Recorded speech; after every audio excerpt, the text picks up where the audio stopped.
മകരസംക്രമസന്ധ്യയിൽ ശബരിമല അയ്യപ്പ വിഗ്രഹത്തിൽ ചാർത്തുവാനുള്ള തിരുവാഭരണങ്ങളും വഹിച്ചുകൊണ്ടുള്ള ഘോഷയാത്ര ഇന്ന് പുറപ്പെടും. പന്തളം വലിയ കോയിക്കൽ ധർമ്മശാസ്ത്ര ക്ഷേത്രത്തിൽ നിന്നും ഉച്ചയ്ക്ക് 1 മണിക്കാണ് ഘോഷയാത്ര ആരംഭിക്കുന്നത്. വിവരങ്ങളുമായി CK അഭിലാൽ ചേരുന്നുണ്ട്. അഭിലാൽ, തിരുവാഭരണങ്ങൾ വഹിച്ചുകൊണ്ടുള്ള ഘോഷയാത്ര ഇന്ന് പുറപ്പെടും. എന്താണ് കൂടുതൽ വിശദാംശങ്ങൾ? തിരുവാഭരണ ഘോഷയാത്രയുടെ ആദ്യ ദിനമാണ്. പന്തളം വലിയ കോയിക്കൽ കൊട്ടാരവും ധർമ്മശാസ്ത്ര ക്ഷേത്ര പരിസരവും ഒക്കെ തന്നെ ഭക്തിസാന്ദ്രമാണ്. 3 പേടകങ്ങളാണ് തിരുവാഭരണ പേടകമായി കണക്കാക്കപ്പെടുന്നത്. അത് 3ഉം ധർമ്മശാസ്ത്ര ക്ഷേത്ര ശ്രീകോവിലിന് മുന്നിൽ പേടകങ്ങൾ 3ഉം തുറന്ന് ഭക്തർക്ക് ദർശിക്കാനായി വെച്ചിരിക്കുകയാണ്. പുലർച്ചെ 5:30 കൂടിയാണ് കൊട്ടാരവളപ്പിൽ നിന്നും 3 പേടകങ്ങളും ക്ഷേത്രവളപ്പിലേക്ക് എത്തിച്ചിരിക്കുന്നത്.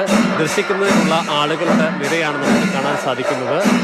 മലയാളികളായിട്ടുള്ള ഭക്തരാണ് ഈ കൂട്ടത്തിൽ ഏറെയുള്ളത് എന്നുള്ളതും അതോടൊപ്പം തന്നെ ഇതര സംസ്ഥാനങ്ങളിൽ തമിഴ്നാട്ടിൽ നിന്നുള്ള ഭക്തരും ഈ കൂട്ടത്തിൽ ഉണ്ട്. ഉച്ചയ്ക്ക് 12 മണി വരെയാണ് തിരുവാഭരണ പേടകങ്ങൾ തുറന്ന് ദർശിക്കുന്നതിനുള്ള അവസരം ഒരുങ്ങുക. തുടർന്ന് ക്ഷേത്ര പരിസരത്തു നിന്നും ഘോഷയാത്ര പുറപ്പെടുന്നതുമായി ബന്ധപ്പെട്ടുള്ള പ്രത്യേക പൂജകളാണ്.